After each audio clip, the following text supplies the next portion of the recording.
Because when you're FI, every day is the weekend. Welcome to your Friday Roundup. You're listening to ChooseFI Radio. The blueprint for financial independence lives here.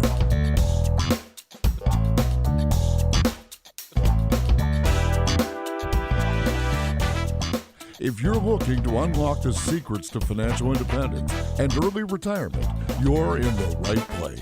Stay tuned and join a community of like-minded people who are getting off the hamster wheel and taking control of their lives in the pursuit of financial independence. ChooseFI, your home for financial independence online.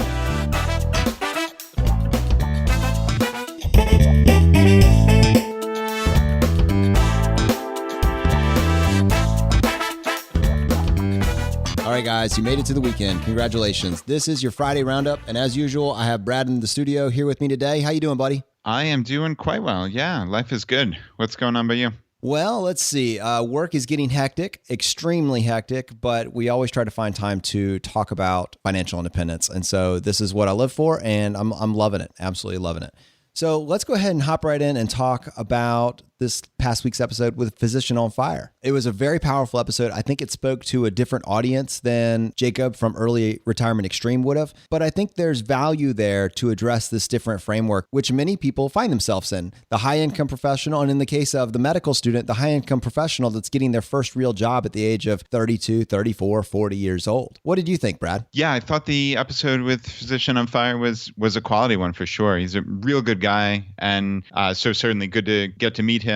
And I think that perspective is important. And I know we've received a lot of emails from people who have significant incomes, and they hear about a lot of the hacks that we're talking about and the different FI strategies. And a lot of them are geared for people making, let's say, I don't know, 100,000 or 150,000 or less, which, you know, is still a nice amount of money, obviously, but it's a different ballgame from someone making 300 or more. So I think it's very important. I still am not sure that we have that perfect aha answer, because it might not exist, right? And because these people are dealing with such high tax brackets that in a perfect world, you'd put away a ton of money into as many tax deferred accounts as you can. And I think that's what POF's answer was. But the reality, and I want to say, you know, jokingly, the sad reality is they just make so much stinking money that it's hard to defer that many things or that high of a percentage of their overall income. So I think some people, I know a buddy of mine wrote me an email, said he loved the episode, but he's still wanting more. And I think at this point, my answer is, I'm not sure that there's that perfect answer for you. What are your thoughts, Jonathan? I'm trying to think, how many different scenarios do we really need to flesh out before we've optimized it for everybody? And I think there's a very different story for very different brackets. You have essentially your low income, which is like your 30,000 and below. That's maybe one particular range. And then you have your middle class income, 50 to 100,000, somewhere in there. And they've got a very obvious set of tools that they can use. And then you have this other bracket that's kind of in the 75 to 200. And if they make these right choices, if they use enough of the deferred income, then they're actually able to take advantage of these other tools that become available because they're able to move their AGI down, and these other tools become available to them. And then you have the income bracket that essentially we're talking about today, the 200,000 plus, 300,000 plus. It blows it all up. I mean, it just completely blows it all up. And and there's nothing they can do to make those other tools available to them. They have to work within their specific framework. And so I think that over the next several years, there's a good chance, because of the way that our show rolls and the continuity that we provide, we'll be able to provide a pretty streamlined path for those maybe 5, 6, 7, or 8 different scenarios. But that's kind of like my overarching view, and you can only really focus on one at a time. If you try to knock out 2 or 3 or too many all at once, you just get lost. So the one that we didn't cover in those 4 different scenarios is how all of that changes when it's your own business. And so you almost need a completely separate different framework for when you're building your own business on the side, because you have way more control over the tax code. Yeah, and I think, speaking of that, one of the most important quotes that I think POF said was,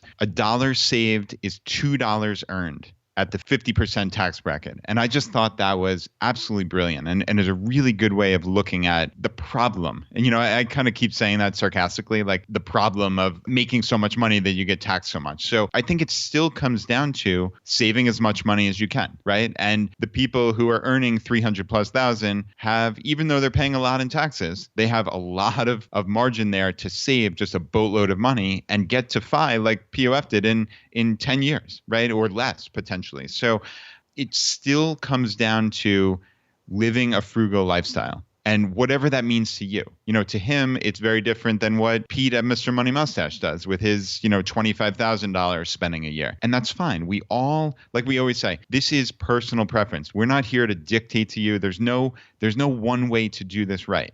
You need to make value judgments for yourself and what works for your life. So I think that's like really crucial to remember is like there's no perfect path. There's no right path. It's what's right for you and your family. And that kind of ties into where he was saying he was interviewed on the White Coat Investor podcast. And the White Coat Investor said, doesn't your spouse deserve a really great lifestyle? And POF's response was perfect. And he said, well, yes, and she'll have one, but she deserves my time. And that, again, is that's what it's all about. It's all about just being there for your family, being there for your spouse, for your kids, for whoever's in your life. And FI affords you that opportunity. So is a really great lifestyle buying a BMW or buying an expensive house or buying Maine lobsters and Kobe beef? Maybe it's good for some people, but to me, it's about time. And that's where it all comes back to. So yeah, those two quotes were what really stuck out to me from this episode in particular.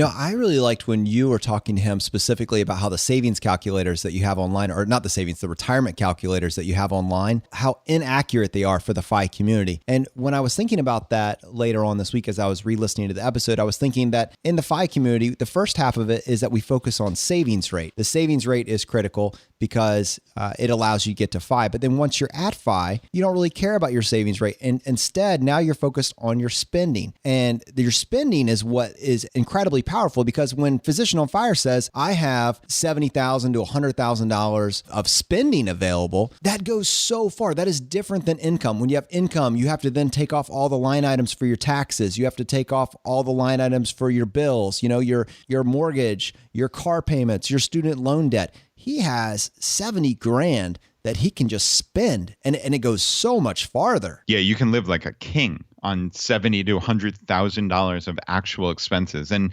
yeah, I'm glad you picked up on that, Jonathan, because I feel very passionately about certain things, and I kind of chew your ear off sometimes. And one of those things is those retirement calculators. I've thought of this for years. It's just like a fundamental flaw. So I hope if someone out there listening to this works for Fidelity or any of those companies, I hate to keep picking on Fidelity, but that's the one I always use, works for any of these companies that make these retirement calculators, your entire premise is flawed. It's ridiculous. It has nothing to do with your current income. That is not what is the basis of your retirement funds. It has nothing to do with it, because there has to, by definition, in order to save the millions that these people are talking about needing, according to these fundamentally flawed calculators, you have to have savings, and a huge, huge amount of savings in your current income. Plus, you're obviously paying taxes. And because we're looking at this through the FI lens, it's obvious to us, but this is not obvious to anyone else. It is not, because these calculators continue to exist in their flawed manner. So it is absurd, in my opinion, to look at, okay, my current income is $100,000. I need X number of multiples of that in order to retire. That has nothing to do with it. It has to do with your expenses, like we always talk about. And as Jonathan said on a previous podcast, we're considering, just for back of the envelope ease, that you're at FI when you have 25 times your annual expenses saved up. Now, we can always talk about safe withdrawal rates. And I think, I know for my own life, I wouldn't up and retire at 25 times expenses. I would probably be a little more conservative, and we can argue about that at the margins. But again, it's that starting point of expenses. That's the crucial point. So one of the things I'm really interested in, Brad, is just focusing on this young medical professional. So in my mind, I'm visualizing the 24-year-old that is, either starting med school or in the middle of med school. They've got maybe 8 more years ahead of them before they're really out and practicing, maybe now as an attending. They're coming out of school somewhere in between the age of 30 years old to maybe, if they're non-traditional, as old as 40 years old. And they're going to be making, in a perfect world, $300,000+ a year, which is going to put them in a pretty high marginal tax bracket. They're also going to have a fairly significant, I would imagine, $300,000 plus in student loans. I know I've seen some numbers as high as $600,000 or higher in some really tragic stories, but $300,000 is very common for a medical student. What thoughts do you have when I present that scenario to you? Obviously a lot of opportunities that they have, but also a very unique set of challenges as well. What comes to mind in terms of general advice that maybe you would want to pass on to them? Yeah, I mean, I think I agree with what POF said about avoiding that just absolute blow up in spending where you go and you have all this repressed, delayed gratification of not spending and quote unquote living like a resident for many, many years. And then people go crazy. In addition to their $300K in student loans, they go buy a big house and expensive cars and Jonathan's golf membership that he's always joking about. And I think just like always, even for highly compensated people, the expenses are what drives everything. If you lock yourself into a 5-year, $70,000 car payment and a 30-year mortgage that's for a $1 million house or $750,000 house, those are not decisions that can be unwound very easily. Like POF said, if you're going to splurge, go on a nice vacation. I don't care if you go to Tahiti and stay in one of those bungalows that are over the water. Like that might cost you what, 10 grand, something like that. While I still think that's a little bit much because you could use travel rewards points for it. Like, nice. That's the way my mind always works. But I mean, it's 10 grand. At the end of the day, that's not a long-term game killer. But it's just don't go crazy and don't subject yourself to years or decades of high payments just because, oh, I'm a doctor and I deserve it. If you have that goal in mind, if you have FI in mind, keep those fixed expenses down as much as you possibly can and splurge at the margin. Splurge on meals from time to time. Splurge on a vacation. That kind of stuff is fine, but just don't lock yourself in. Yeah, I love that. And I also think you have these incredible advantages with this high income. What a waste for you to be working until you're 70, paycheck to paycheck. You had this incredible hammer that you could just destroy your debt with if you needed to. Do something about that. Don't let that thing be an anchor around your lifestyle for the next 20 or 30 years. I'm not telling you that you need to live ERE lifestyle. You do not need to live on $20,000 or $30,000 a year. I get it. You've been delaying the gratification. You heard that in the episode. I have so much sympathy for the amount of work that you have to do and essentially the gauntlet that you have to run to be in the position that you are in your 30s. But now you're on the other side and you've got this incredible salary that you can knock out your student loans with, but you've also got a really high marginal tax bracket. And so you can make a lot of really small bad decisions and stumble into financial independence. But a couple big bad decisions will lock you into a lifestyle, like Brad said, that you may find that you don't like 10, 15 years from now. So I don't even think you necessarily need to live like a resident in order to pay off your student loans. Your income is so high that you could easily have an $80,000 salary and still really put a major dent in your student loans within 4 or 5 years. But you don't necessarily have to go to a $300,000 lifestyle.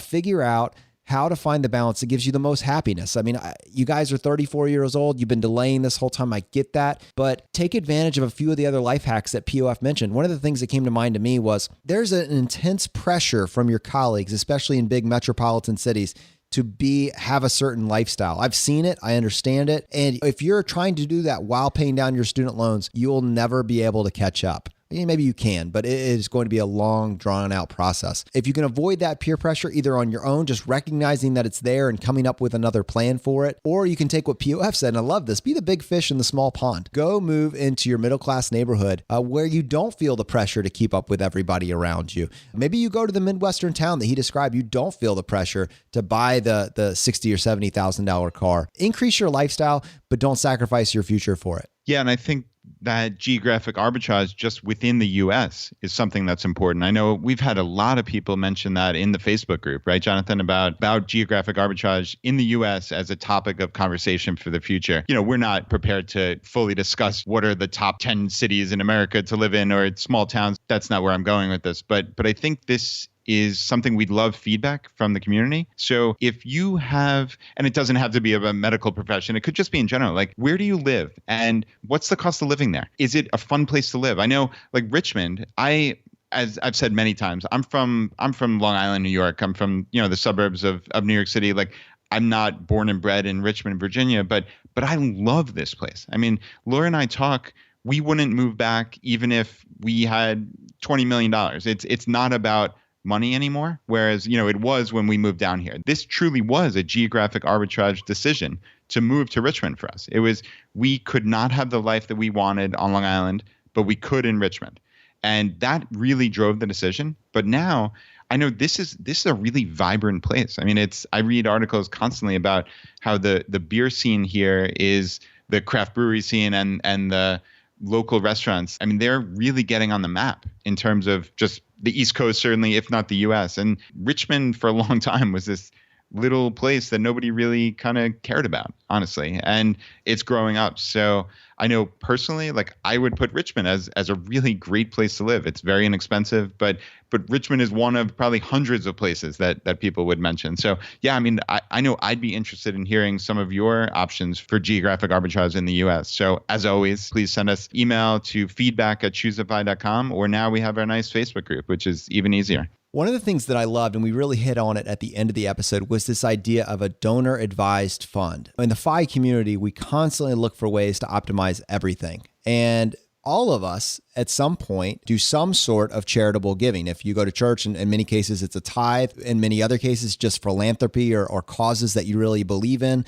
And most of us just write a check, right? And send it in every month or every week or however you end up doing that. But there's really no thought to how to optimize it in any sort of very clever, tax-advantaged way. And he has taken it to the next level. Now, this obviously preceded him, but I think he's really figured something out. And I think there's room to explore this concept as something that people in the FI community can use as they're looking for a more optimized way of doing their charitable giving. Yeah, this is really cool. And I had actually heard of this donor advised fund previously from an article that Liz at Frugalwoods posted. So I know, Jonathan, you had said in the episode that this was the first time you were hearing about it. I think some people in the FI community are doing this, which is just really incredibly impressive. First, that POF is giving 50% of the profits from his website. I mean, that's impressive in and of itself. And B, this is just such a cool hack on how to give more efficiently. So as I understand it, you're allowed to donate appreciated stock and you get the full donation for the fair market value of it, but you don't actually have to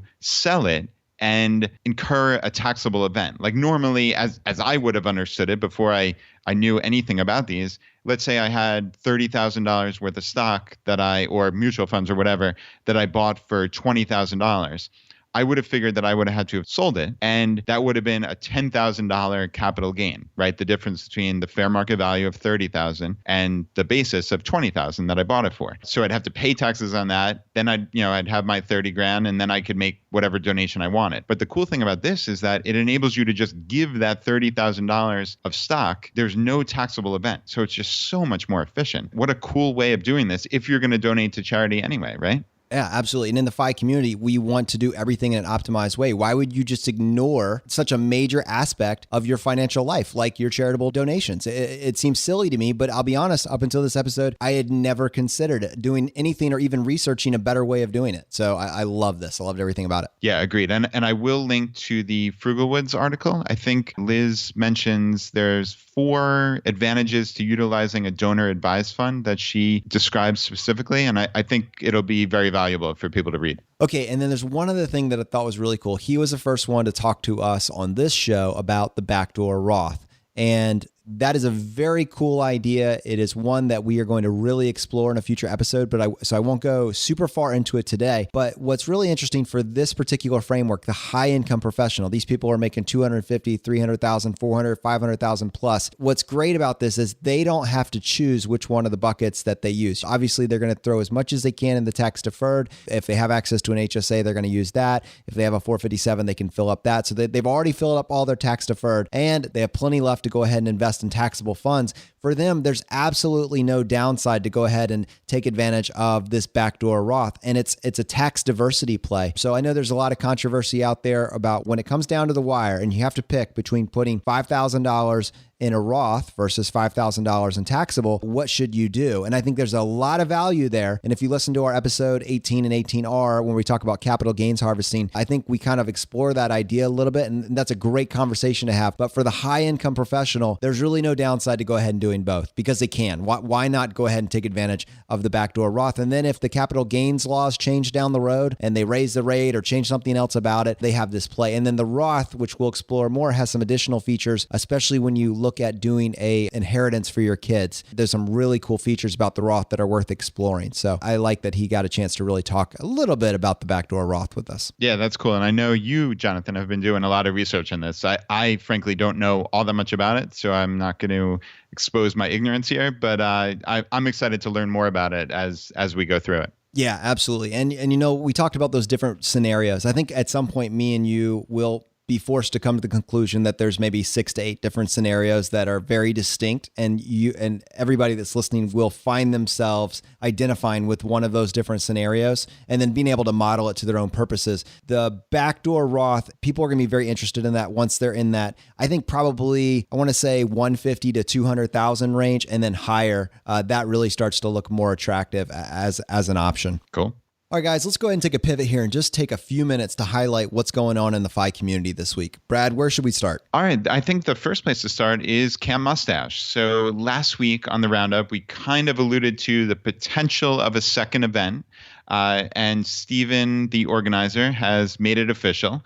So if you go to ChooseFI.com/camp, CAMP, that'll just take you to the registration page. Figured that was a nice, easy shortcut. And this is going to be in the same location as last year. So it's basically the outskirts of Gainesville, Florida. And as of today, when we're recording this, there's still 30 tickets left. So when you're hearing this, there should be somewhere in that vicinity left. So if you're interested in joining us, we'd love to see you there. I know Stephen said he can announce that Carl from 1500 Days will be there, and Doug Nordman from the Military Guide, as well as our very own Keith, the wealthy accountant. So that's a real star-studded lineup. And, you know, more so than quote unquote famous bloggers, it's the community. There are going to be 40 to 60 people in the FI community, people in the Mustachian community who are there. And it's just such a cool weekend to get to spend time with people of, you know, the same mindset, because realistically,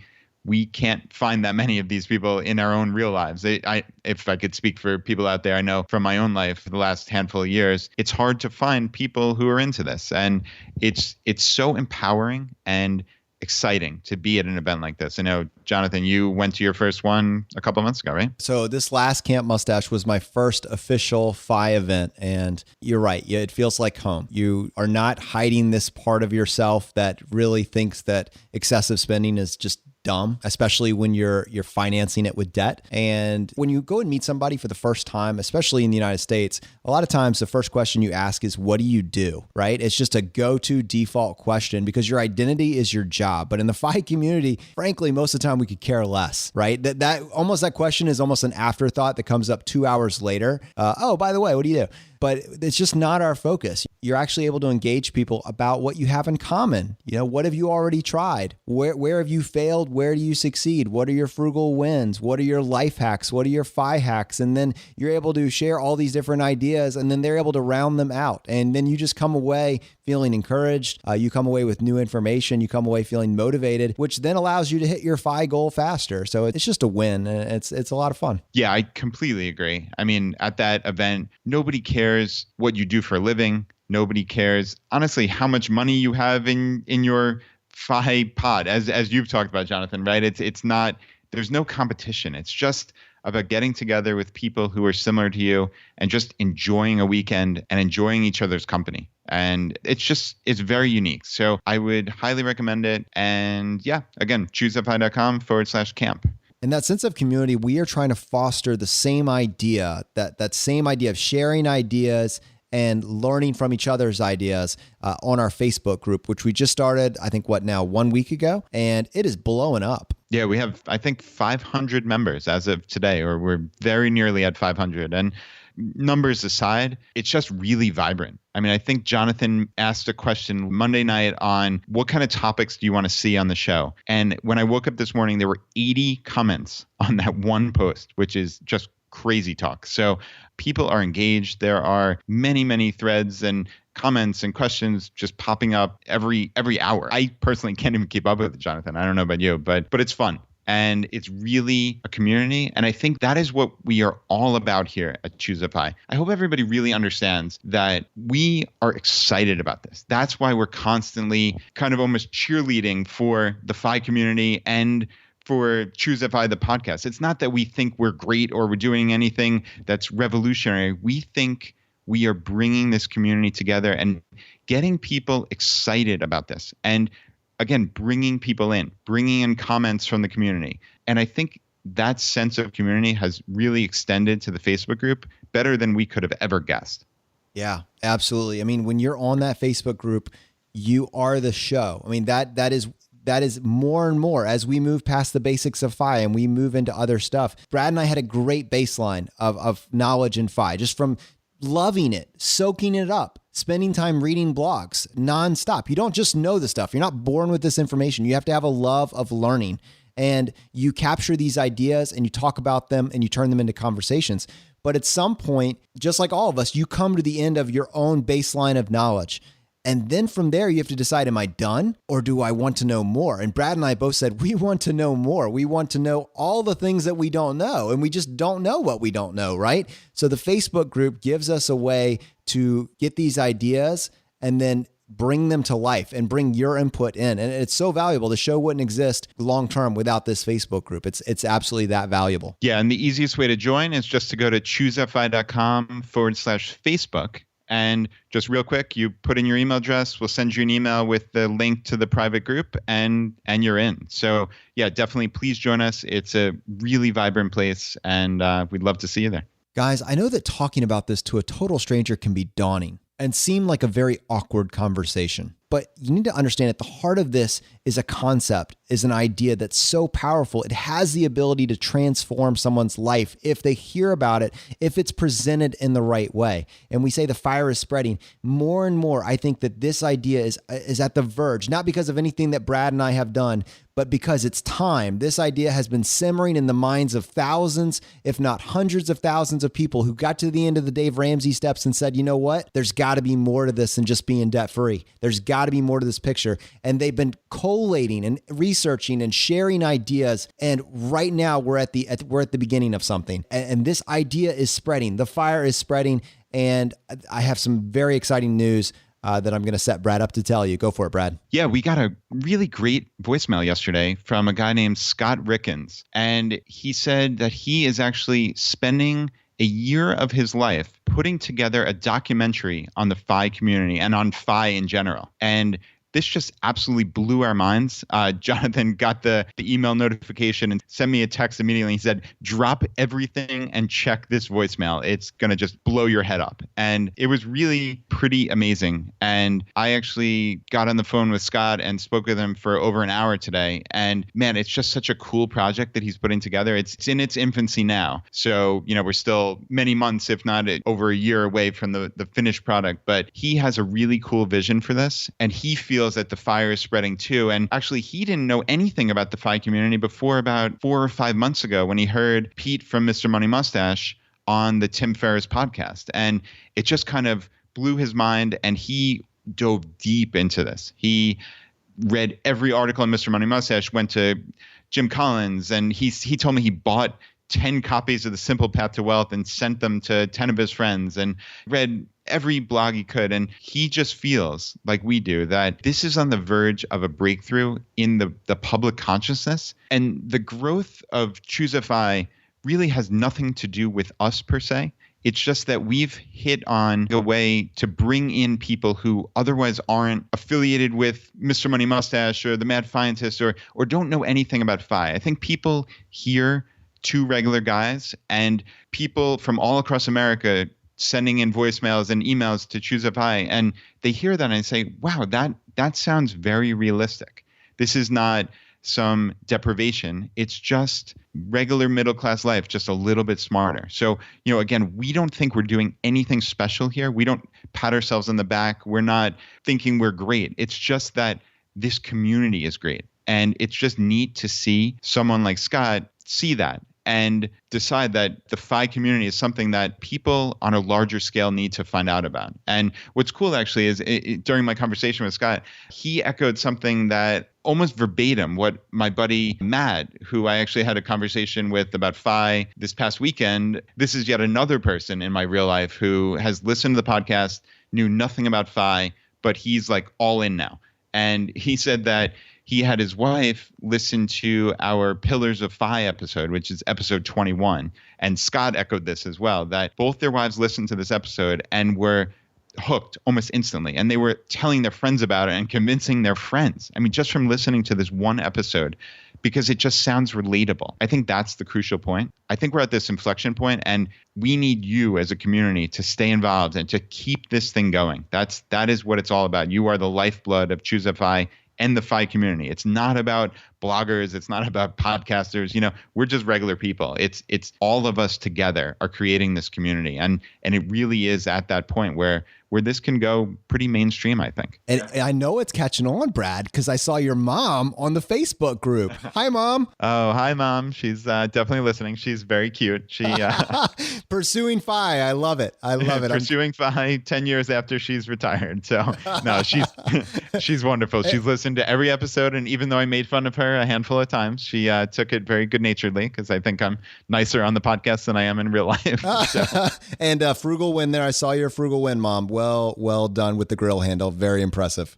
Yeah. And she's like the handiest person in the entire world. So I don't know what the heck she was talking about. She said she was going to throw out her grill, but then she figured out how to replace the grill handle. And my first thought was like, what the heck are you talking about? She's the handiest person in her family. Like, I figured she would have just fixed it. So regardless. Well, the fire is spreading even in your family. So it is indeed. So very well done nonetheless.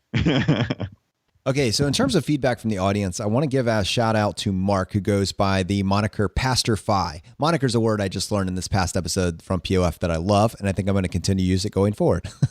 So Mark has a college hack for us, and this is on his radar as his eldest child is 15 years old and college looms on the horizon for his 4 kids. Here's the hack. He has a buddy who is independently wealthy.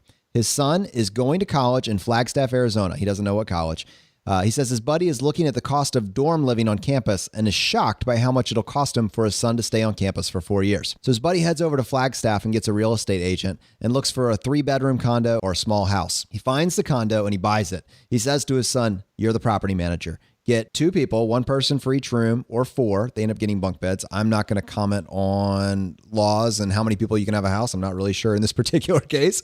But anyways, he gets several people to rent out those other beds. The son got the master bedroom. Well, the son quickly found 4 of his new best friends, and they all moved in. Rent from the other 4 students more than paid the mortgage and the property tax, and the buddy's son ended up living just off campus for 4 years for free. After he graduated, his buddy sold the condo for a profit. So Pastor Fi's takeaway, most people are swamped by the high cost of housing a college student in a dorm room on campus. But in this case, his buddy saw an opportunity for massive savings. And where others are scratching their heads trying to figure out how they're going to pay for it, his son is living for free. And that is a FI hack right there. That is a simple way of looking at a problem and then seeing an opportunity and capitalizing on it. So Pastor Fi, thanks for sharing that with us. That was awesome. And he says, I'm definitely going to be using this or planning on using this for my kids in college. How cool is that, Brad? Yeah, I really like that. It's definitely a house hacking thing a la Coach Carson, how he mentioned on our episode. And I know when we've talked about college before, especially in light of Paul's case study that we did, I know I was a little incredulous about,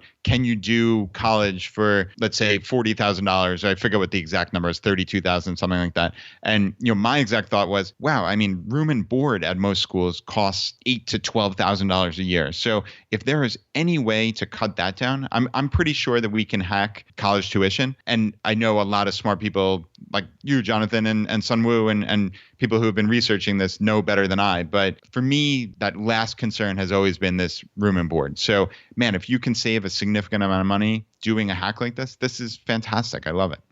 I love that you're giving me credit for this, but I'll be honest. I think I just dream these ideas into existence because I believe it's possible. Now I just go ahead and try and find people that can confirm it. And then I just learn from them. So Sun Wu blew my mind. Edmund continues to blow my mind. I just believe that there is a smarter way and I just don't know it. And so then my thing is, let me go find it. Can I find it? And then figure out if I can turn it into a conversation, that means that I can understand it. And if I can understand it enough to relay it to somebody else, I can own it and use it myself. That's what I'm striving for when I'm looking for these ideas that I believe in initially, and then I'm trying to turn them into reality. Yeah, that's cool, man. Obviously, I was skeptical about this, about college, and I think it was just my own ignorance. So just like anything in life, you need to learn. You need to do your research. You need to find smart people around you. And yeah, sorry for leaving out Edmund, who is, as we've discussed, is like the highest level FI hacker around. And you find smart people, you learn from them, you research, you ask questions. That's what life is all about. So I am not one of those people who's ever set in my ways. And yeah, I think this is really doable. So I just love learning more. So let's go ahead and talk about a little bit of controversy. You ready for this? Let's do it. I have no idea where you're going with this. All right. So last week we played that clip talking about how maybe there's some room there for permanent life insurance to be a good vehicle. And honestly, I think that in the FI community, and I'm one of them, the sacred cow is there's only one good insurance, and that's term insurance. And for us to even have the nerve to mention any other vehicle on the show was enough to wake some people up and find out, exactly what they thought about that vehicle. And I'm going to be honest with you guys, even a week later, I love that we played it because I think it is incredibly important to challenge your belief systems in the context of you don't know what you don't know until you do. I think we stressed this. I want to stress it again. That show was not a pitch for permanent life insurance, but just by sticking that needle out there and needling belief systems, Brad, how many emails do we get about the value or the negatives of the 529 that honestly we wouldn't have gotten if it had just been agreeing with everybody else? Yeah, you're right. You're absolutely right. I mean, we got probably a dozen emails or certainly comments on the Facebook group. And I've got to be honest, like playing that bit from Mark at Student Loan Freedom, I was a little sketched out by it because maybe I wasn't ready to open my mind up. And that's never a good place to be. I am one of those true believers in term life insurance. But the one thing that was sticking in the back of my mind was that Edmund, who we constantly talk about, had tried to explain this to me about 6 months ago, how he found what he thought was the secret with this type of life insurance. And Edmund's a smart guy, obviously, and I have not had the time to research this, but just knowing that he does it and then hearing Mark mention it, that was enough that I thought there's some legitimacy to that. But you know what, honestly, even if it boils down to this is absolute BS and it's a terrible decision, I agree with you that it's worth that conversation. So that was not us tacitly approving this by putting it on the show. We're not going to put whack jobs on the show. I mean, so don't think that. We're not going to put wild opinions or anything like that. Mark is a real smart guy, and he knows a lot about student loans. He may be right. He may be wrong about this permanent life insurance thing as it pertains to the FI community. But that's neither here nor there at this point. It's getting that discussion going. So I think that was really important. And yeah, the cool thing is that we have the ability to go back and address things and talk about it multiple times as the information changes and as we get more advice and feedback from the community. I mean, this is not, as I always say, this is not us dictating to you from on high. That's not what this is about. This has nothing to do with Jonathan and Brad. It's the community. So we need to get these discussions started, even if it does kind of upset these sacred cows, even for me, like term life. I would never think of going against that, but you know what? A smart person has to open their mind. And I think that's what we did here. So I hope even the people who are vehemently opposed to this can at least appreciate that point of view. And I think that's a great segue into us go ahead and addressing something that we did a couple weeks ago, where we introduced the idea of using your employee stock purchase plan to get up to an additional $2,500 in money from your employer. That frankly was something that I had never considered. I had access to it, but I had never considered using it. And we fleshed out this idea with Ken from the Option to Sell. And it was really a unique way of looking at a problem. And I think it had a pretty big impact on our community. I know many of you actually went to your employer to see whether or not that was going to be a viable option for you. So I think there was real value to putting it out there. But now, a couple weeks later, I do have some additional input and some feedback that came through, and I wanted to go ahead and read this. All right, so this is from Olaf, and Olaf says, "Hi guys, I looked up the ESPP tax treatment after you discussed it. Now, I do not have an ESPP available, and there may be multiple varieties, but this is what I found, and I think it needs to be clarified. Using the example in the show, the 10% discount received on the purchase is treated as taxable income compensation.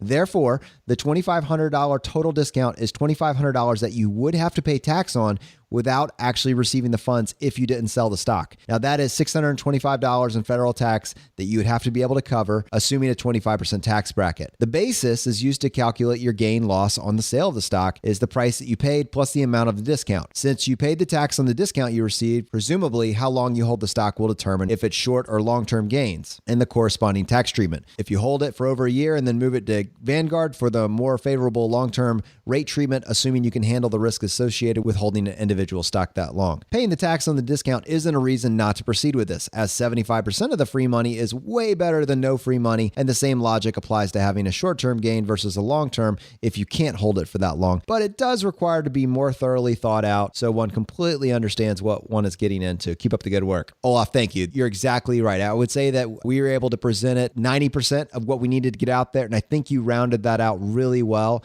And I feel much better about that conversation with this addendum put on it. And yeah, the 75% of the free money is, I love that point because I think a lot of people get lost in taxation sometimes and they kind of miss the forest for the trees when people always focus on, oh, grumble, grumble, grumble. I have to pay 40% marginal to the federal government, but that still means you're getting the other 60% in your pocket. I always hear silly stuff like, I need to have my mortgage so I can get a tax deduction. And for most people, and this is kind of going off the rails here a little bit, but I think it's important of just framing a conversation where most people say, I'm going to pay $1 in interest to get 15% or 20% back in benefit just to avoid paying taxes. So that's a completely separate conversation, obviously, but I think it's important to not let the tax decision keep you from making a smart overall financial decision. So yeah, I definitely appreciated that point significantly. I love that. And I even have a better way of putting it. That's not mine. This is from Chris, who has a blog over at Keep Thrifty. And he said, the mortgage deduction is like getting a 25% off sale on pants. You still have to pay the other 75%. That's awesome. That's really, really awesome. That's fantastic. Great. I loved it. So next in the show, we really love the idea of thought leaders in our space, in the FI space, contributing FI hacks that they get passionate about, something that they figured out that they think that you can take this week and go do something with it. So today, Noah from Money Metagame has one for you guys, and I'm excited to share it. You ready for this, Brad? Yeah, let's do it. Hey Brad and Jonathan, this is Noah from Money Metagame, and I recently discovered a trick that the FI community might be interested in. For anyone that's currently paying off a mortgage, a portion of their monthly payment is probably going into an escrow account. This escrow account is managed by the mortgage company and typically takes care of paying both property taxes and homeowners insurance. Depending on who your mortgage company is, it may be possible to remove the escrow account and instead handle that money yourself. My own mortgage company required at least 1 year of on-time payments, less than 80% loan to value, and it couldn't be an FHA loan, but this may vary by mortgage company. After checking the requirements, requesting to remove the escrow account from our mortgage was as simple as signing a piece of paper and emailing it to them. Aside from increasing the control of your finances by paying your own taxes and insurance, there's also a couple ways you might be able to profit from this whole process. The first is gaining interest on the money that would normally be in the escrow account. Some escrow accounts do pay interest, but most of them pay nothing at all. By instead putting that money in a 1% or higher savings account, you get to profit off the interest instead of the mortgage company. The second way you may be able to make money is by paying your property taxes and home insurance with a credit card. Once again, this will vary a bit depending on your local laws and insurance provider, but it may be possible to pay both of these without any kind of fee and profit via cashback or travel points, especially if you're able to put these expenses towards sign-up bonuses. If you happen to be paying more than one mortgage due to owning a rental property, it may be possible to scale this out even further. One of my favorite parts about the ChooseFI podcast is the actionable advice. So here's a task for the day. If you're currently paying a mortgage, check if you're eligible to remove the escrow account from it. It may be possible to find this out on your mortgage provider's website,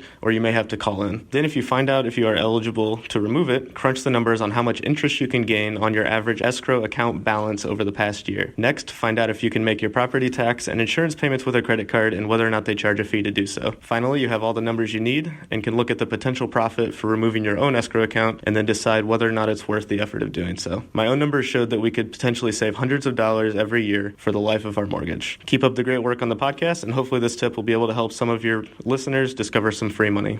Cheers. Noah, thank you for the voicemail. That was awesome. I loved how well he knows our show and our audience, because this is all about taking action, right? And you might do some research, find out that your mortgage company doesn't let you do this, or you might find out that they do allow you, and maybe there's a fee to pay your property taxes or something. And then, you can make the decision whether it's worth it or not. But there's a potential here to save hundreds of dollars. And like he said, if you can put these items on your credit card with no fee, that was the crucial point that he said, with no fee, then you could potentially get a sign-up bonus on a travel rewards credit card, which could potentially be worth $1,000 in quote unquote free travel. So talk about doubling down on a huge win. And like we always talk about travel rewards, that's definitely a pillar of FI. And I know Noah's big time into the travel rewards world. And we have, as we've discussed many times, we have a really great intro podcast to that. So that's episode 9. And we also have an entire travel rewards section on our site with a bunch of articles, our top recommended cards to get started with, and that's at ChooseFI.com/travel. But just in summation, I wanted to say that this really is very timely for me, because one of my frugal wins of the week is that I got introduced, and I think I mentioned this on a prior Friday Roundup, but I got introduced by a buddy of mine, Blake, to this homeowners insurance company that's here in Richmond called the Mutual Assurance Society of Virginia. And this company has been in existence, I think, since 1794, which is just bananas to me. But they charge a fraction of what a traditional for-profit homeowners insurance company charges. So I am going to wind up saving somewhere in the vicinity of like 75% of my homeowners insurance. So Jonathan, you actually need to look into this. Anybody in the Richmond area hearing this as well. And it's actually much easier if I pay it directly, just because of the structure of this. So I actually had to take Noah's advice, and I've got to give my mortgage company a call and figure out how I can do this. So yeah, it couldn't have come at a better time for me personally. I'm taking notes. I will be contacting them. It's on my to-doist. Nice. Hey, to-doist. Very impressive. All right. ChooseFI, sponsored by Todoist. I love that. I'm absolutely gonna take action on that. All right, guys, for this next segment, we want to just put a bow on the case with Paul. So there's just a couple final thoughts here. I wanted to share with you Paul's own plans for what he's going to do for his daughter for school. He's answering that question, and then also come back and get his final thoughts on what we basically pieced together for him. So this is going to be part 5 of the Paul case study. This will just kind of wrap everything up and put it all together. And then at some point down the road, we'll maybe take all those segments out and put them in an individual audio file. That way, for those of you that very much wanted to follow that journey from beginning to end, you will be able to do that in one place. And that'll just be on the website, not on the podcast stream, not as an episode. Without delaying anymore, let's go ahead and listen to Paul's feedback on what he plans to do for his daughter's education. You ready for this, Brad? Yeah, let's do it. Our plan for our daughter, the question was about, is $43,000 enough for college? We're planning to do some of the college hacking tips that I've heard on the show before, and we're aiming for a combination of scholarships, dual enrollment classes, and CLEP and AP for my daughter to get as much of a head start as she can. She starts high school this fall, so it's a great time to look at this. And since we homeschool, we have the leeway to configure her curriculum to customize it towards college preparation. Our big goal for her, and hopefully she shares it as well, is to have an associate's degree by the time she graduates high school. So that way she's ready to go on. In just 2 more years, she's got her bachelor's degree. Whatever she hasn't finished, she'll go to community college first to finish that before transferring to a local university. All of our schools are local that she would go to, so she can live at home. That'll help save some of the cost. And she wants to go into nursing. She really doesn't need a big Ivy League or a private school pedigree, so public in-state universities are probably our route to go for college. How amazing is that? Like, this guy is firing on all cylinders. And, we didn't coordinate this. Like, when we did that little highlight on nursing the other week, that was not with this in mind. And when we talked about these ideas for these different approaches to hack college, that was not with Paul's answers in mind. He's just rocking and rolling. And Paul, you have an entire community of people that are invested in your daughter's success with this. We are genuinely excited that you're just taking these ideas and she's implementing them. She is literally the protege right now of second generation FIRE. How cool is that, Brad? Yeah, it's awesome. And that's a great way to put it. The protege of second generation FIRE. Yeah, she's really rocking it on every aspect. I love the living at home, the community college. I mean, the AP classes,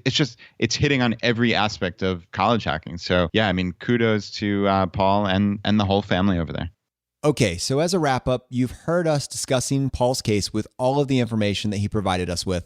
Paul has gotten a chance to actually listen to this feedback and figure out how he feels about it. What does he want to do with this information? Does he choose FI? And he sent us a quick voicemail, and we want to share it with you guys. So hold on just a second for me. We'll pull this up. Wanted to check back in with you guys after the last couple of episodes that you've done on my case study. How awesome that was. Having the input from Big Earn to enlighten about how to treat Social Security in my scenario was really invaluable. Also, hearing you guys walk through my spreadsheet on the Friday Roundup was really good to hear. I think both those things put together really puts us in a comfortable situation where we're probably ready to pull the trigger at almost any time. I'd love to call you back and give you that call, that shout out, that scream, I've ChooseFI, and can't wait to get that done here real soon. Would like to do a follow-up with you guys if that's something that you want to do at some point. I think it would be great to discuss this live if you're up for that. I'm honored and humbled that I was able to be the first case study on your show. I hope it gave you a good framework for how you want to do these in the future. And again, I'm just very grateful that had you guys and Big Earn take a look at this from the outside and make sure that we really are on the right path. And I've joined the Facebook group as well, too. Hopefully get some conversations going in there where I can interact with the rest of the folks. But anyway, just want to say thanks. Thanks much for all you've done here and all you continue to do for not only myself, but for everybody who's seriously considering this journey of FI. Y'all have a good weekend and hope to talk soon. Yeah, Paul, we really appreciate all your help. I mean, Paul has just been an amazing sport with this. It frankly would have been a lot easier if we just had him on the show live, but it would not have allowed us the opportunity to really think through this, to bring Earn on, to just go as in-depth as we wanted to. So while I know it was annoying for Paul, I assume, to send all these voicemails in and everything, man, he was a really great sport, and we could not have asked for a better first case study. So I feel that Paul's in amazing shape here, and I'm just really impressed with the action they've taken.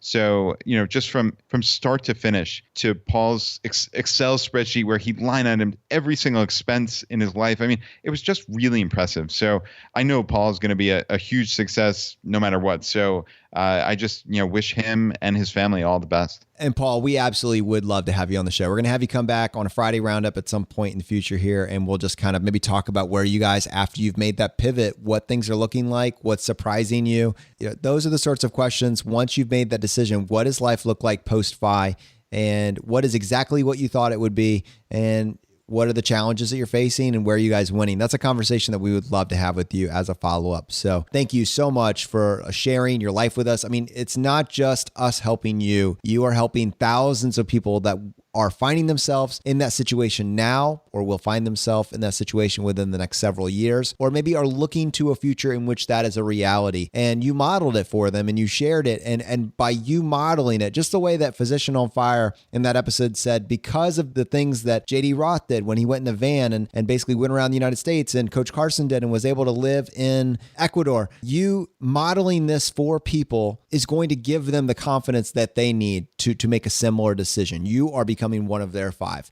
And that's very powerful. And we just appreciate you sharing that with us on this show. And just as a kind of a quick follow-up, we wanted to let you know that Big Earn from Early Retirement Now is just amazing. And he put so much effort into this and went into so much depth. And we were not able to share with y'all everything that he did just due to time and numbers on a show.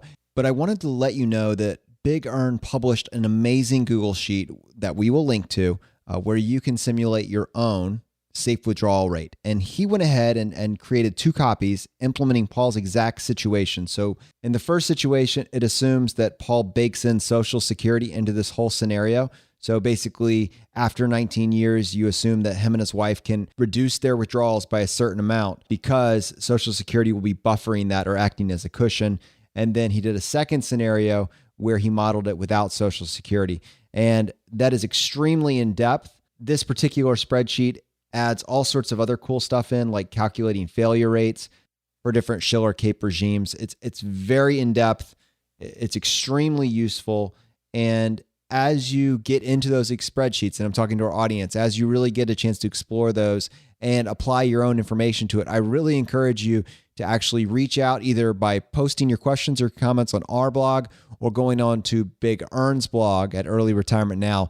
He loves answering your questions. He's very involved and he's very quick to respond. So if you have a question about how it works, I think it benefits all of us for you to go ahead and send him your feedback, send him your questions, and let's turn this complex math hopefully into a conversation that benefits all of us. So Big Earn is an integral part of this team, and he adds a level of depth that Brad and myself just frankly wouldn't be able to bring on our own. So we're incredibly grateful for him for really adding that validity to this case study. Yeah, one of Jonathan's favorite terms in life is next level. I hear this all the time, and I just love it. And Earn is truly next level. I mean, and that's not to denigrate Jonathan and I at all. It's, no one is on the level of Earn. I mean, he is the guy, and just the fact that he's here helping this podcast out, helping the community out, and spending just an unbelievable amount of time. And you wouldn't believe the emails that I get from him. It's just amazing. So a huge thank you again to Earn for all the assistance. All right, guys. So this last segment, what we want to do is just take a few minutes and highlight some of the frugal wins of the week from our community. And these are ones from our Facebook group.